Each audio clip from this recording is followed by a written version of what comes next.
Welcome back to Glassix Spotlight, where we highlight the finest in customer experience. Today we're delighted to have Dennis Wakabayashi with us, also known as the global voice of CX. Dennis is the brains behind Team Wakabayashi, a team that specializes in customer experience and content marketing. He's also the creator of the CX Update newsletter, making him a key player in our industry. Dennis, it's an absolute pleasure to welcome you to the show. Oh, thank you so much for having me today. It's an honor to be here talking to you all the way from the other side of the world. Absolutely. Dennis, I want to jump right in, starting with your thoughts on how are brands shifting their focus from isolated interactions to holistic, continuous customer journeys. How would you best define continuous customer journeys? That's a really broad topic, and it's one that a lot of people are exploring these days. What I would say is the holistic journey, people often think of that as end to end. And what we're seeing now is there's been a number of companies starting to work on asynchronous customer experience and moving the importance of customer experience from the bottom of the funnel or the end of the journey up to the front. So I think that the more recent dialogue in the industry has been around what do we do up front at the beginning of the journey that when we reach for holistic, we mean the customer can self-serve a significant part of the experience. And what is the impact of letting the customer have more control on the front end of the journey? What is that impact to the holistic or the entire experience and customer outcome? Hmm. So you mean like you would like to kind of see it as a tofu, mofu, bofu sort of thing, right? Like top of the funnel, middle of the funnel, um, sort of thing. I think what we're really saying is that in the customer journey, coming into 2023, there was a lot of discussion about omni-channel, 360, holistic.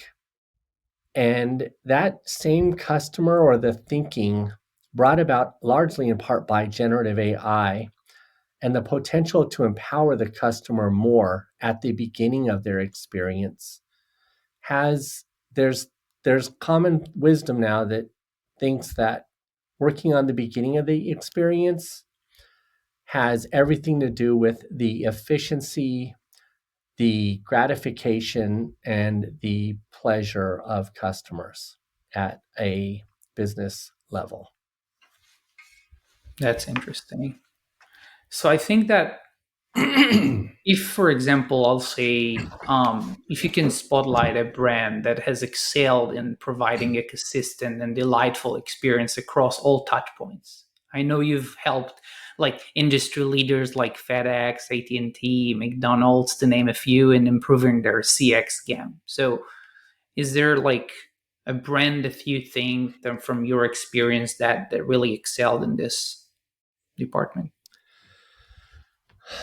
Well, Ran, that I like that we're trying to get to the best of breed or who does this best. And I would say that we have to keep in mind that in order to create a good start to finish customer journey experience, we need to have the customer at the center of every interaction.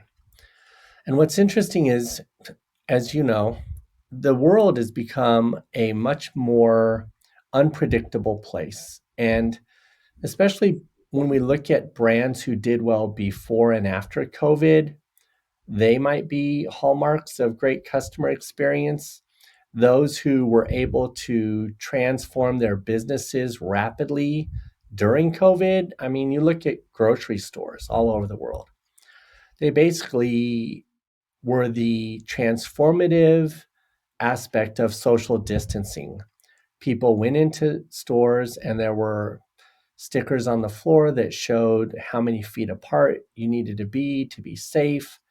And not so much that that initiative unto itself was brilliant, but the ability to deploy the new experiences to contextualize the customer in the shopping environment was a huge effort. So you could really say, who's doing it well? Well, I would say brands who have the ability and the agility to adjust to the rapidly changing customer are great examples of that.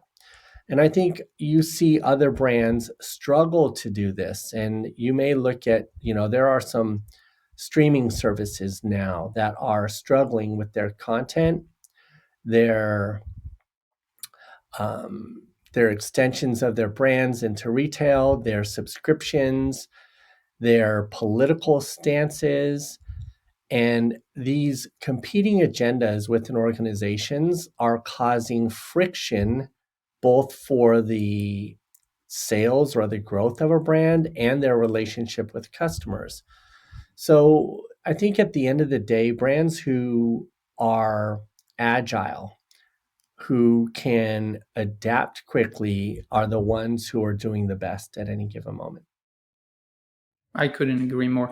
I think that there's one aspect. I know you mentioned beforehand the grocery use case, grocery stores use case, and then the retail use case, and then the streaming use case. I think that there is one aspect that kind of align them all is how good is really is the self-serve experience.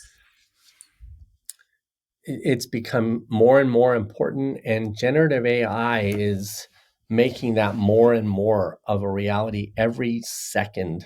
I mean, while we're speaking, there's probably been advances in self-serve. Yeah, I I can I can say that we're using generative AI here at Glassix quite often. Obviously, with the mission to help customer support representatives to make their day to day easier. So So, obviously, um, so Rand, let me jump in there because I'm a curious traveler around the world. I'm very interested in, and thank you very much for having me on your podcast. When I was invited to speak to you in Tel Aviv from the United States, it's a global story and I wanted to get into it. But if you wouldn't mind, I'd love to hear about what your company does and how it's providing innovation using generative AI, because we spoke a little bit earlier about before this podcast about I have this belief that innovation that is borrowed from another country or another culture tends to give the borrowing country or business a competitive advantage in the marketplace. So I'm very curious about what you're doing with generative AI and self-serve. absolutely. So I think that one of the major features, we have quite a few here that are utilizing generative AI, is being able to provide conversation summary. So um, a lot of times during the day to day of support agents, they're conducting different conversations. Some of the conversations might be so lengthy, and then the business wants to get insights. They want to know how many conversations were ended up in the particular keywords. They want to analyze that. Then they want to suggest things that might improve the service quality and might improve the day to day working environment for the support agent. So our conversation summary is one of the most important features that support agents can use. In addition to that, they can just one click summarize the conversation, which means no matter the length of the conversation, or for example, if the conversation happened in different channel, because we're providing a complete omni-channel suite. So, for example, if the customer um, messaged the business from a WhatsApp channel and then the conversation continued on a different channel, let's say it was a website chat or even on through email, for example, all the conversations will be um, saved and started and continued from the same spot. So no history is lost. And when the interaction is completed, then obviously um, the support agent will be able to just click one click and summarize the entire conversation. And that is very powerful aspect, that how we use generative AI. The other aspect that we use generative AI is providing auto-generated suggested replies. So, for example, if there is a incoming support or inbound support questions coming in, um, the generative AI can analyze the question. Then we're using conversational AI coupled with GPT-4 engine that recently developed, well, not that recently, about a year ago, developed by OpenAI that we all know and love, I believe. And what we do, we analyze the question or the sentence, and then we provide between 2 to 4 different suggested replies, auto suggested replies. So the agents don't even need to kind of think what to answer, or, being troubled in answering repetitive um, answers or to repetitive requests. So they can simply just one click select the most appropriate um, answer, and voila. Wow. So So Ran, that I'm is going to tell Ran, I'll just jump in and tell you, I've been following this emerging solution in the marketplace. A lot of people are talking about it. What's interesting to me is I always try to dig in and get underneath the stories. And for all the people talking about it, I've only found 3 brands in the world who have it deployed. So my question is, are you saying that we've only been at this generative AI thing at scale in the marketplace for it won't we still it's only been 11 months. Are you saying that your team has already implemented this in your platform, or is this something that's very clear, near, and on the horizon? so. No, I'm happy to say that we have officially launched our conversational AI suite All in, right. in May this year. So it's been All right. 5. So I know this is your podcast, but just after this, I want to circle back around. I want to do a story on you and your business because I've heard a lot of people say they have it or they have it on the horizon or it's coming or the benefits of it allude to it. But like I said, I've only found 2 other businesses who actually have deployed it. So please, let's after this podcast, can I turn the We would tables love and that. do some Absolutely. content about you and your team? Absolutely. Yes. So we have completed the deployment in May this year. So it's been around for the past 5, 6 months now. We're obviously investing heavily in improving it, on a day to day basis based on feedback that we receive from our customers. I think that's kind of the best way to do it. We also do a lot of different tests in house to make sure that, we'll live by the standards. Um, there's another besides the conversation summaries and the auto suggested replies, there's another aspect that we use generative AI, and this is where you can literally automate conversation categorization. What does that mean? It means that if you're in a conversation as a support agent or a Glassix user, you're in a conversation with a customer or a prospective client for that matter, and you are instructed to categorize every conversation that you're involved in. So, one way to do it is obviously type in and do it manually or select from the options that you've been presented with. But the other way is to let the generative AI couple with the conversational AI suite that we provide to automatically categorize the conversations for you, which means that the generative AI can literally take the context from the conversation and subject it, tube it, aggregate it to the correct category. One thing worth mentioning is that the categories must be predefined in advance. So it's not going to create new category for you. However, it has the ability, and we're talking about around 95% accuracy, which is very high. um, in terms of finding the right tag and automatically tag the conversation. Wow. All right. Well, we're going to do some more stories. Yeah, 100%. Now back to ours. I'm interesting to know a little bit about your take in terms of like how significant is the role of AI in like mapping out and enhancing this continuous customer journeys. Well, obviously, it's going to be huge.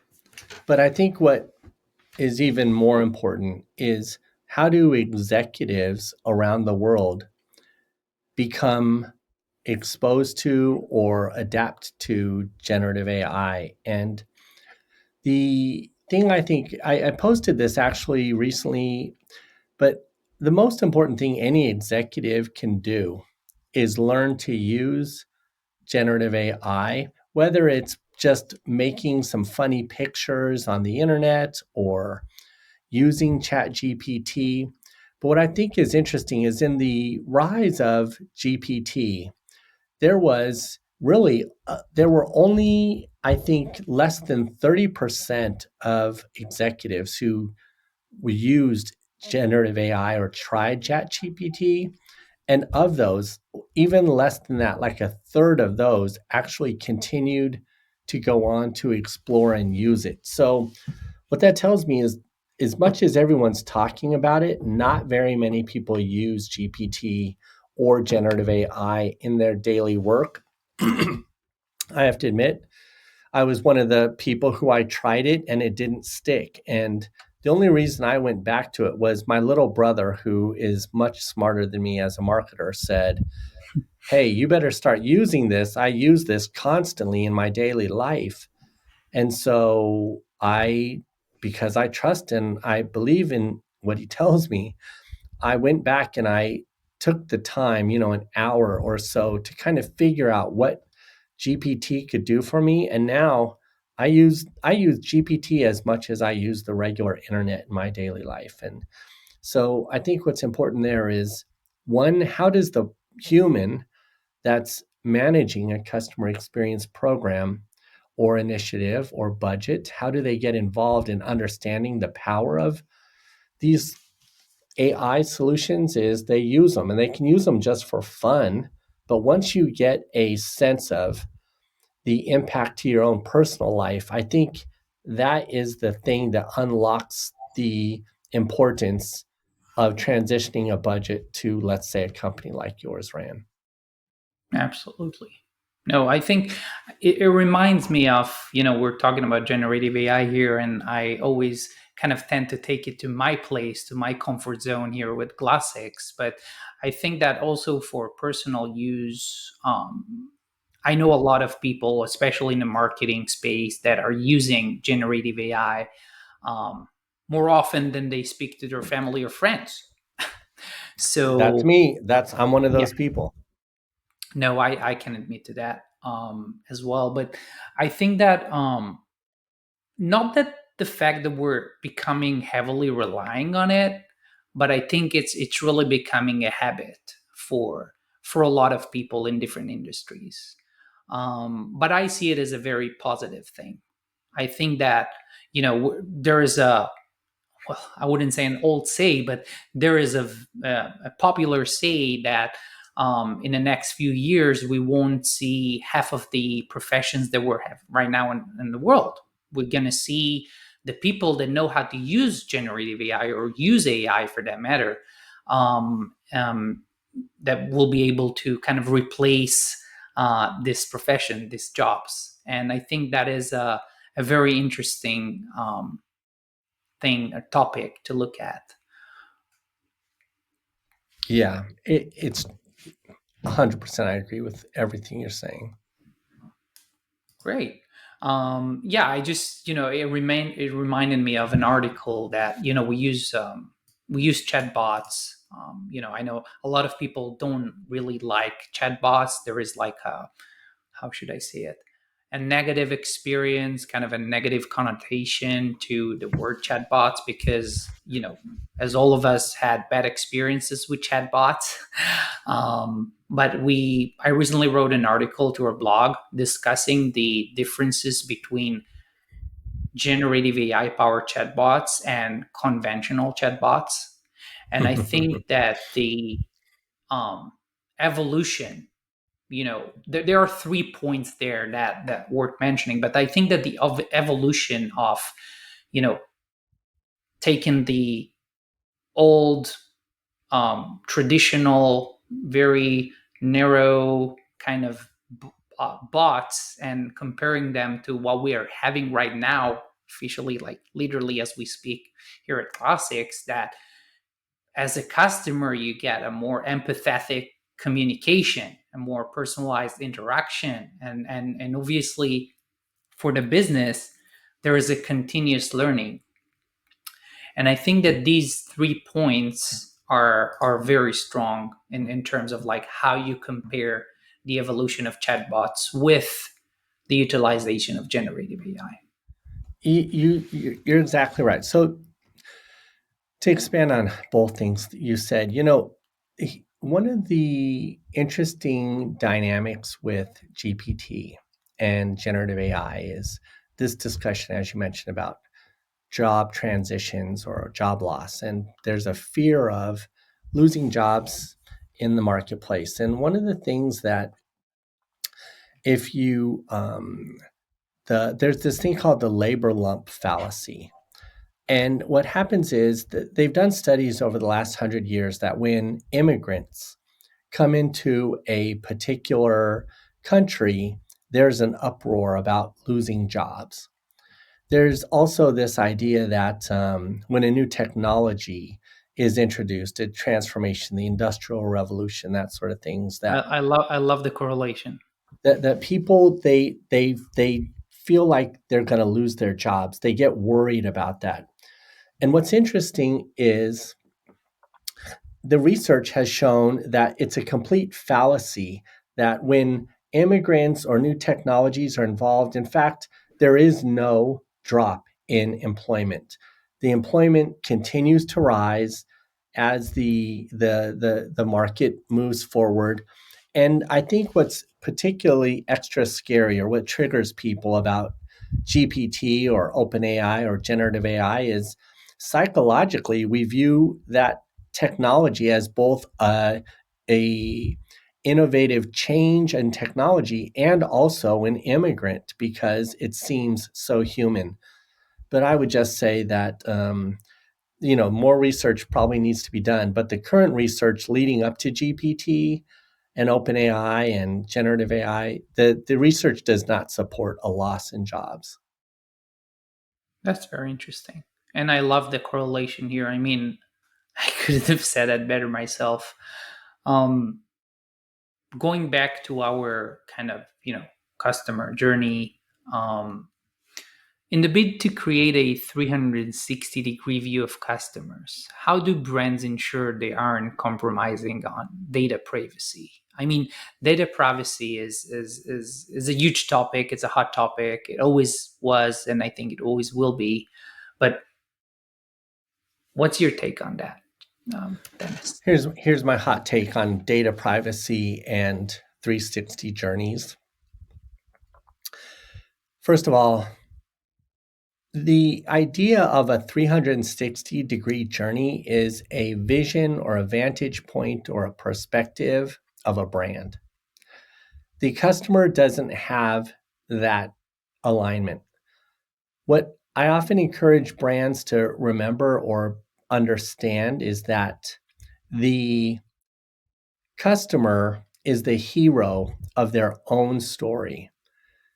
Brands that understand that they play a significant moment in a customer's life and then they disappear. Those are the ones who understand that it's not necessarily a 360-degree view or interaction. It's really a singular smile that happens. And brands that can zero in on making a customer smile at least once 360 times a year will do much better than those who try to envelop the customer in some sort of data, technology, experiential, branding, marketing, sales tactics. It's really about, You just put a big smile on my face. It reminded me when I was doing the rebrand of Glassix a few months ago, and our actual slogan is one inbox, countless smiles. oh, great. And So we're aligned there. And I think we're just to finish that thought with the data. Here's the thing AI. AI is going to make it so we need less data. Here's a perfect, a brewing case study as we speak. We used the cookie and the Facebook pixel to target and create personalized experiences for a long time. Apple came along, started to shut that down with their new privacy and data controls. And the anticipation was that Facebook, as an example, would take a dramatic loss in profits and during that time because it would hurt their ad business. And when you look at what happened with the data privacy move by Apple, very strategic, Facebook's stock price actually went up. And the reason is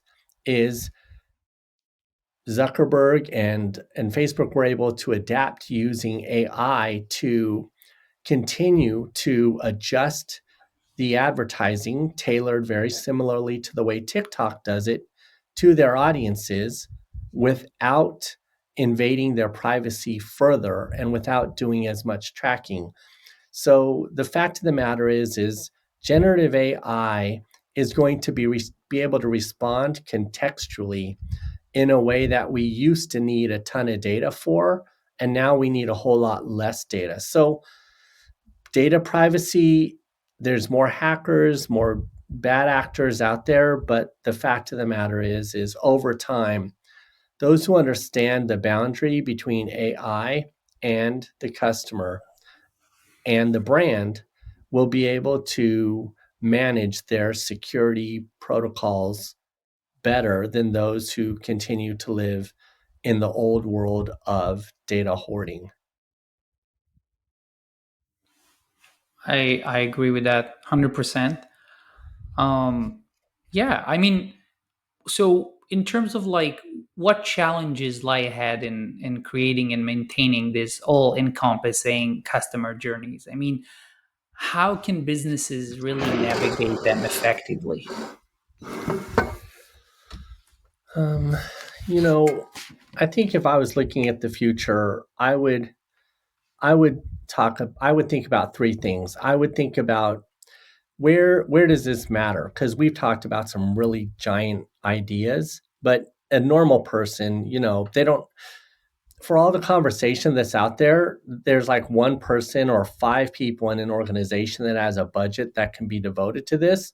And there's 1,000 other people who are in this conversation but don't have a way to be part of the evolution. And so I point to some more common things like leveraging AI in content creation or leveraging AI in communication is something that everyone can do.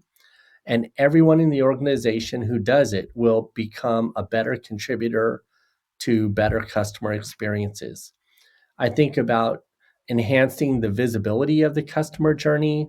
How do we attach relevant measures to different smiles along the journey to enhance the relationship we have with customers?